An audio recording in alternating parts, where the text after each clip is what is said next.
Okay, so I figured I should make this video because I ran into the problem and I know that it's a problem that can be run into. So I am working on fixing the hydraulic pump for the 3-point on a 1956 Ford 600 tractor. I bought the replacement parts here for the internals of the pump.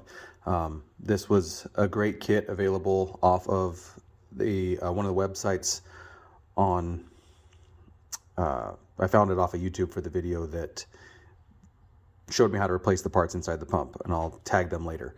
This is what came out of my Ford 600 3-point hydraulic pump.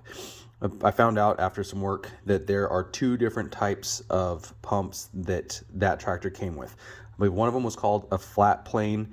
The bell housing is a little bit different. So you'll notice the bearing race that came out of my tractor is quite a bit larger than the one that came in the new kit. And then the wobble shaft, you can see it's got two steps to it.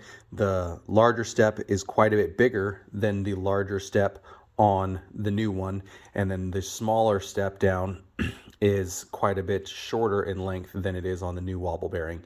A lot of the other stuff is the same.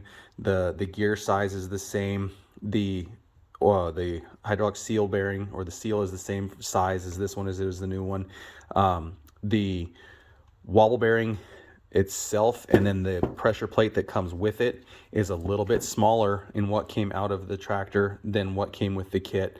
So that was where I did a little bit of the work. And then there is a needle bearing that comes with this kit that wasn't even in this pump at all. So the bell housing for the pump itself that came off of my tractor, apparently it was a short run, it was an obsolete product, and they replaced it with the new system. The needle bearing allows this shaft, because you've got a bearing here and a bearing here where the needle bearing is, and that allows the shaft to not fluctuate back and forth so much as it's spinning. This series didn't have that, and you can see the excessive wear that's right here because the only bearing is the bearing back here. So what I ended up having to do, if you run into this issue, I'm going to show you a little bit about it. So like, this is what the bell housing that came off of my tractor looks like. You can see that it's just the one big step here where the bearing lived, and then the shaft came through here and into where the big gear is driven.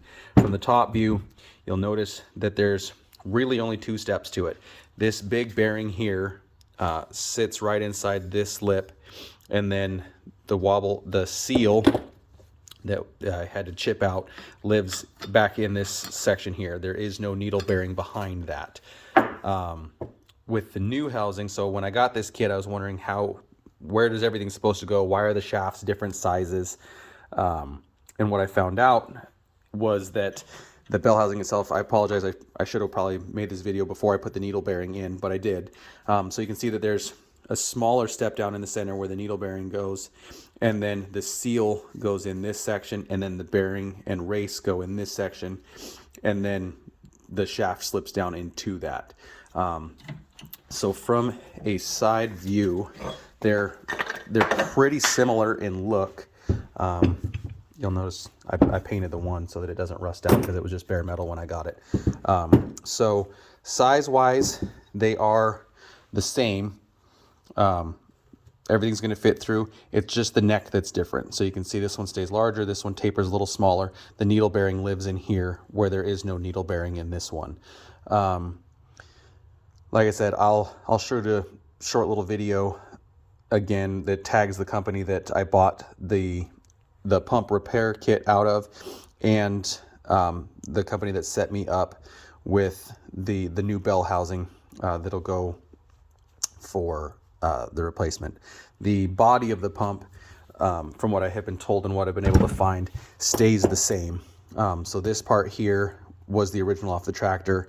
This was the bell housing that was on it. This is the one I'm going to put in its place when I put all of the new internals inside of it.